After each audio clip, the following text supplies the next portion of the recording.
Je suis chercheur au laboratoire Nutrinovo. C'est un laboratoire qui s'intéresse à définir ou à déterminer l'effet des nutriments sur le bien-être cérébral et en particulier sur la mémoire et la sphère émotionnelle. Mes missions donc sont très variées. Tout d'abord, je gère et je pilote des projets de recherche.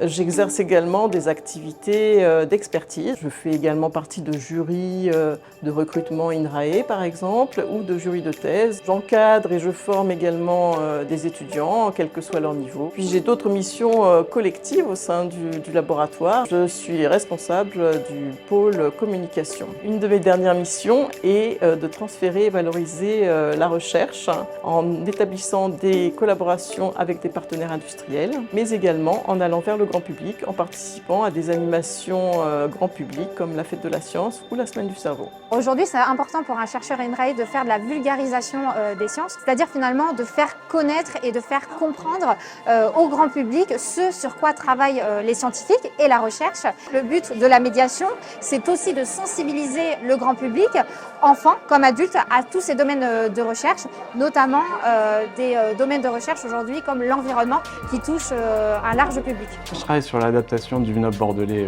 au changement climatique. Donc comment continuer à faire du vin qui a une typicité bordelaise d'ici 20 ans, 30 ans dans les climats plus chauds et plus secs. Alors il y a plusieurs axes de recherche. Le mien, c'est vraiment de se concentrer sur augmenter la diversité des cépages bordelais pour continuer à faire ce qu'on a toujours fait des grands vins ici à Bordeaux.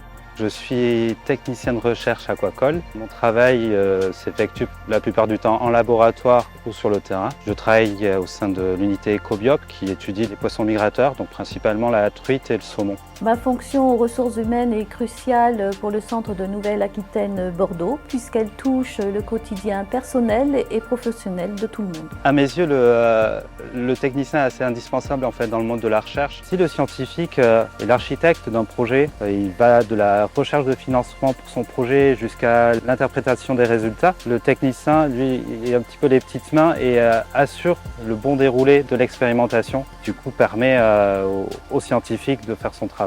C'est un super endroit pour faire un doctorat. Déjà parce qu'on est dans le cœur du vignoble bordelais, à Pessac-Léognan, et ça c'est génial. En plus de ça, on a des super infrastructures. Je pense toutes les parcelles qu'on a en champ qui nous permettent de faire des études comme un viticulteur normal, disons, mais on a aussi des serres qui nous permettent de faire des études un peu plus poussées. Et en plus de ça, on a quand même plusieurs machines qui nous permettent d'être constamment à la pointe de la technologie dans nos recherches. On travaille tous ensemble sur des sujets qui gravitent les uns autour des autres. La recherche partenariale à INRAE Bordeaux consiste à entreprendre des collaborations avec des partenaires industriels. Donc, au laboratoire, par exemple, nous avons mis en place une cellule de transfert NutriBrain.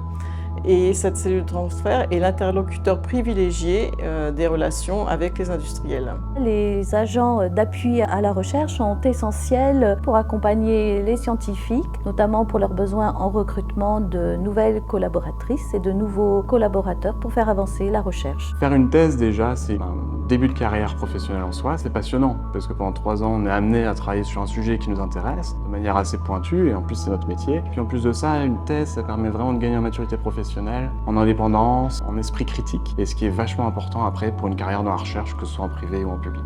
Si je dois donner envie à un jeune de faire mon métier, déjà la première raison pour moi c'est la diversité des activités. Dans un second temps, et dans le cadre du changement climatique actuel, je fais ce que je peux à mon niveau pour apporter des réponses aux décideurs politiques et enfin qu'on évolue et qu'on arrive à construire un monde plus respectueux de l'environnement.